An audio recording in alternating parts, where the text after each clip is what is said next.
তোমাদের জন্য একটি গুরুত্বপূর্ণ ঘোষণা। গত 1 জানুয়ারি 2024 থেকে আমাদের চ্যানেলে ডেইলি কারেন্ট অ্যাফেয়ার্স ক্লাস শুরু হয়েছে।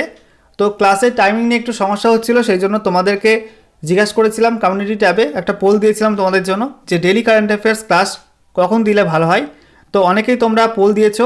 তো পোলে তোমরা কিন্তু বেশিরভাগ ক্যান্ডিডেট জানিয়েছো, 52% ক্যান্ডিডেট জানিয়েছো যে সকাল 7টার সময় কারেন্ট অ্যাফেয়ার্সের ক্লাসটা দিলে ভালো হয়। তো আগামীকাল থেকে তোমাদের কথাই রাখলাম, আগামীকাল থেকে সকাল 7টার সময় কিন্তু তোমাদের কারেন্ট অ্যাফেয়ার্সের ডেইলি ক্লাসটা চলে আসবে, ঠিক আছে?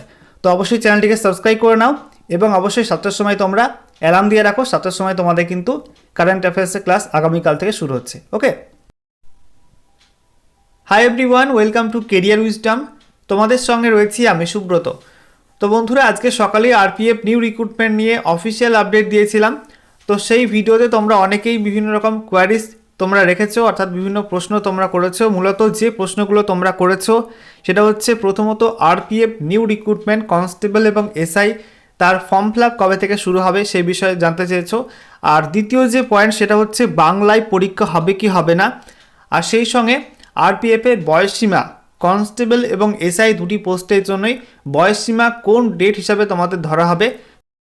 মূলত এই সমস্ত বিষয়গুলো নিয়ে তোমাদের কোয়ারিজ ছিল। তোমাদের সমস্ত প্রশ্নের উত্তর তোমরা কিন্তু আজকের এই ভিডিওটির মাধ্যমে পেয়ে যাবে। আশা করি ভিডিওটি দেখার পর তোমাদের আর কোনো রকম ডাউট থাকবে না আরপিএফ নিউ রিক্রুটমেন্ট নিয়ে।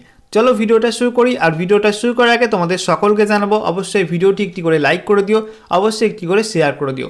তোমাদের লাইক এবং শেয়ারের ফলে তোমরা লেটেস্ট আপডেট সবার প্রথমে পেয়ে যাবে। আর নতুন দর্শক হয়ে থাকলে চ্যানেলটিকে সাবস্ক্রাইব করে নিতে ভুলো না, ওকে? তো অনেকগুলো কমেন্ট এসেছিলো, যার মধ্যে কিছু কমেন্ট আমি পিক করে নিয়েছি। দেখো, প্রথম যে কমেন্ট সেটা হচ্ছে দ্য বং নিব্বা। সে কমেন্ট করেছে, কনস্টেবল আর এসআই একসাথে ফর্ম ফিল আপ করা যাবে? তো দেখো, কনস্টেবল এবং এসআই কিন্তু একসঙ্গে ফর্ম ফিল আপ করা যাবে বলতে একসঙ্গে কিন্তু একটা ফর্মে কনস্টেবল এবং এসআই করা যাবে না। কনস্টেবলের জন্য আলাদা একটা ফর্ম আসবে আর এসআইয়ের জন্য আলাদা একটা ফর্ম আসবে, ঠিক আছে? তো তোমরা একজন প্রার্থী কনস্টেবল এসআই দুটি পোস্টে অ্যাপ্লাই করতে পারবে, তবে তোমাদের কিন্তু আলাদা আলাদা ফর্ম ফিল আপ করতে হবে। অর্থাৎ কনস্টেবলের জন্য একটা ফর্ম ফিল আপ করতে হবে আর তোমাদের এসআই পোস্টের জন্য আলাদা একটা ফর্ম ফিল আপ করতে হবে, ঠিক আছে? আশা করি বুঝতে পারলে। এরপরে পরবর্তী প্রশ্ন করেছে পীয়ূষ দিগার। পীয়ূষ দিগার আমাদের একজন ডেলি ভিউয়ার। পীয়ূষের কমেন্ট পড়তে অনেক ভালো লাগে।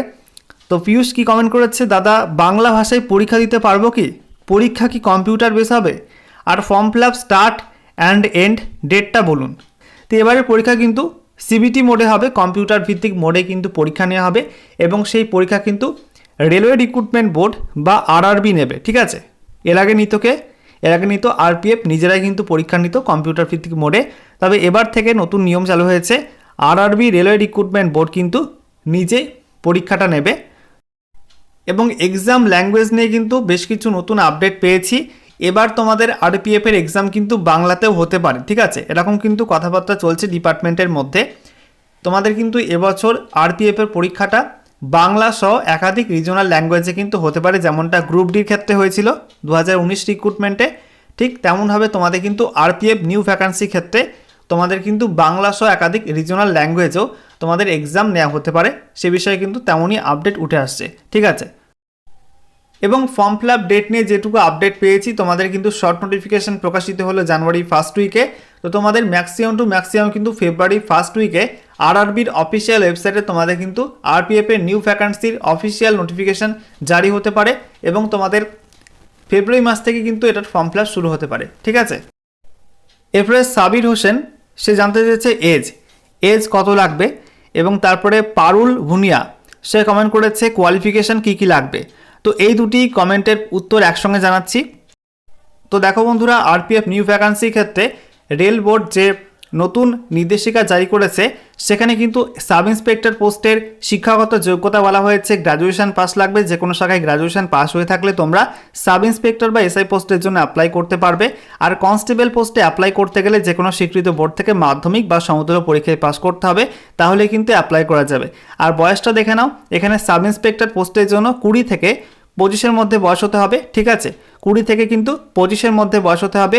আর কনস্টেবল পোস্টের ক্ষেত্রে কিন্তু 18 থেকে 25-এর মধ্যে বয়স হতে হবে জেনারেল এবং ইডব্লিউএস ক্যাটাগরি ক্ষেত্রে, ঠিক আছে? এবং সেই সঙ্গে ওবিসি ক্যাটাগরি ক্ষেত্রে বলবো, ওবিসি প্রার্থীরা এসআই পোস্টে অ্যাপ্লাই করতে গেলে তারা কিন্তু 20 থেকে 28 বছর বয়স পর্যন্ত অ্যাপ্লাই করতে পারবে। আর কনস্টেবল পোস্টে অ্যাপ্লাই করতে গেলে তারা 18 থেকে 28 বছর বয়স পর্যন্ত অ্যাপ্লাই করতে পারবে, ঠিক আছে। সেই সঙ্গে যারা SC ST ক্যান্ডিডেট আছে তারা কিন্তু সাব ইন্সপেক্টর পোস্টের জন্য 20 থেকে 30 বছর বয়স পর্যন্ত অ্যাপ্লাই করতে পারবে।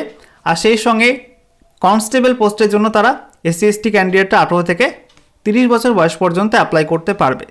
ওকে, আশা করি ক্লিয়ার হলো বিষয়টা।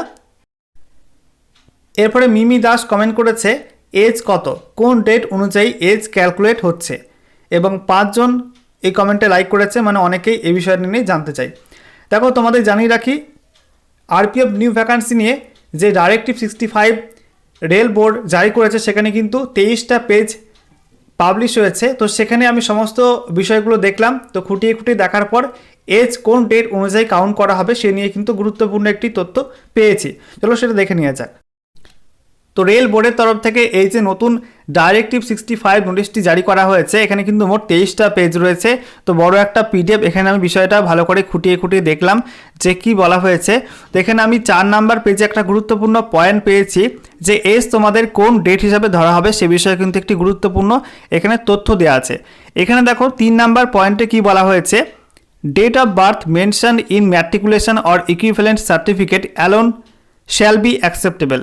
তো মাধ্যমিক বা তোমাদের সমতুল্য যে সার্টিফিকেট থাকে, মাধ্যমিকের যে সার্টিফিকেট বা সমতুল্য পরীক্ষার যে সার্টিফিকেট বা অ্যাডমিট কার্ড, সেখানে কিন্তু ডেট অফ বার্থ উল্লেখ করা থাকে এবং সেটাই কিন্তু এখানে ধরা হবে এজ প্রুফ সার্টিফিকেট হিসাবে, ঠিক আছে। সেই সাথে কি বলা হচ্ছে, age will be counted as on 1 July of the year if notification is issued between January and June. অর্থাৎ এখানে বলা হয়েছে যদি চলতি বছরের জানুয়ারি মাস থেকে জুন মাসের মধ্যে নোটিফিকেশান প্রকাশিত হয় তাহলে কিন্তু চলতি বছরের 1 জুলাই তারিখ অনুযায়ী বয়সসীমাটা ধরা হবে, ঠিক আছে। অর্থাৎ তোমাদের সুবিধার্থে বুঝিয়ে দিই, যদি নোটিফিকেশানটা ফেব্রুয়ারি মাসে প্রকাশিত হয়, ঠিক আছে, তাহলে কিন্তু তোমাদের 2024 সালের 1 জুলাই এই ডেট অনুযায়ী তোমাদের কিন্তু নোটিফিকেশানে এজ লিমিট উল্লেখ করা থাকবে, এজ কাউন্ট করা হবে, ঠিক আছে। তো 1 জুলাই 2024 এই ডেট অনুযায়ী তোমাদের কিন্তু বয়স সীমাটা ধরা হতে পারে, এটাই কিন্তু হাইলি পসিবিলিটি রয়েছে। ওকে, এবং সেই সঙ্গে দেখো বলা হয়েছে and 1 January of next year if notification is issued between July and December. তো বলা হচ্ছে যদি জুলাই এবং ডিসেম্বর মাসের মধ্যে নোটিফিকেশান প্রকাশিত হয় তাহলে কিন্তু আগামী বছর নেক্সট ইয়ার আগামী বছরের 1 জানুয়ারি তারিখ অনুযায়ী বয়স সীমা কিন্তু হিসাব করা হবে, ঠিক আছে। অর্থাৎ এবছরের জুলাই মাস থেকে ডিসেম্বর মাসের মধ্যে যদি নোটিফিকেশান প্রকাশিত হয় তাহলে কিন্তু 2025-এর 1 জানুয়ারি এই তারিখ অনুযায়ী কিন্তু নোটিফিকেশানে এজ লিমিট করা হবে।